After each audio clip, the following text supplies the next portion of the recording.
Hello everyone, welcome to my YouTube channel. तपाईँहरू पनि English सिक्न चाहनुहुन्छ भने चाहिँ हाम्रो यस च्यानललाई सब्सक्राइब गरेर हामी सँगसँगै अगाडि बढ्नु होला। नम्र अनुरोध भाग 3। क्षमा माग्दा प्रयोग गरिने शब्द। हामीले भाग 2 मा एक्सक्युज मी, एक्सक्युज माफ गर्नु वा गल्तीलाई अनदेखि गर्नु भन्ने शब्दको बारेमा थाहा पायौं। त्यसैगरी क्षमा माग्न वा नम्र अनुरोध गर्नलाई धेरैजसो प्रयोगमा आउने अर्को शब्द हो फर्गिभ। फर्गिभ क्रिया। फर्गिभ माफ गर्नु, नरिसाउनु, क्षमा गर्नु, दण्ड नगर्नु, कुनै गल्तीलाई माफ गर्नु वा क्षमा गर्नु। पास्ट टेन्स भूतकाल।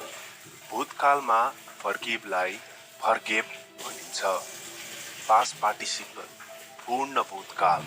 पूर्ण भूतकालमा फर्गिभलाई फर्गिभन भनिन्छ। सरी वा फर्गिभ मी केही प्रमुख असुविधाको कारणले केही गलत भएमा यी शब्दहरूको प्रयोग गरिन्छ। यदि तपाईँ केही कारणले देरी हुनुभयो भने पनि यो शब्दको प्रयोग गरिन्छ। उदाहरण 1, please forgive me. Please forgive me, मलाई माफ गर्नुहोस्। उदाहरण 2, please forgive me for disturbing. Please forgive me for disturbing, कृपया मलाई परेशानको लागि क्षमा गर्नुहोस्। उदाहरण 3, could you forgive me for coming late. Could you forgive me for coming late. Could you forgive me for coming late, के तपाईँ मलाई ढिलो भएकोमा क्षमा गर्न सक्नुहुनेछ।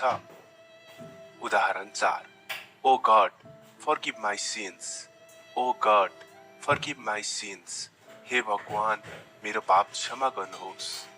भिडियो लास्टमा हेर्नु भएकोमा धेरै धेरै धन्यवाद। यो भन्दा अर्को पार्ट चाहिँ के हेर्न चाहनुहुन्छ कमेन्ट गर्नुहोला।